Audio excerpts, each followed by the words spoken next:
la crue de la Garonne de 1875 est une crue qui est tout à fait remarquable pour le sud-ouest de la France parce qu'elle a généré 574 victimes, donc ce qui est considérable à l'échelle du sud-ouest. Si on regarde les dégâts, par exemple, pour le département de la Haute-Garonne, on a des dégâts qui sont considérables parce qu'en fait, cette crue, elle est originaire de fortes précipitations dans les Pyrénées, sur les montagnes, avec des précipitations qui ont dépassé les 200 mm sur certains secteurs. Et à partir de ces précipitations sur les Pyrénées, où les cours d'eau ont amené leur eau sur la vallée de la Garonne, et donc le département de la Haute-Garonne a été considérablement touché, avec 330 victimes, 2600 maisons détruites, 5000 têtes de bétail qui ont disparu, plus de 25 millions de francs de l'époque de dégâts. Donc on voit qu'à l'échelle à la fois de la France, du sud-ouest et de la Haute-Garonne, c'est un événement qui est majeur.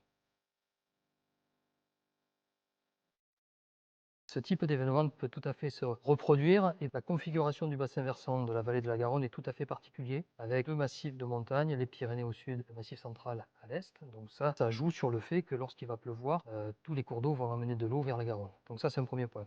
Deuxième point, il y a ce qu'on appelle une variabilité saisonnière avec une influence océanique et une influence méditerranéenne. Donc lorsqu'on couple les deux, avec la configuration du bassin versant en forme d'entonnoir, ça signifie que les crues sont très importantes pour la Garonne. On peut rajouter à ça un troisième élément qui est le changement climatique. Aujourd'hui, on est dans une période de réchauffement, on le voit très bien, et donc on rentre dans une période d'incertitude. Et ce qu'on peut dire, c'est qu'on voit de plus en plus des exemples qui montrent des phénomènes violents et intenses. Et je pourrais rajouter un quatrième élément. Et ce quatrième élément, c'est l'idée de dire que la Garonne n'a jamais connu son plein. Il y a beaucoup de scientifiques qui ont dit que la Garonne n'a pas trouvé son maximum d'eau, en quelque sorte, que les concordances hydrologiques et climatiques n'ont jamais eu lieu.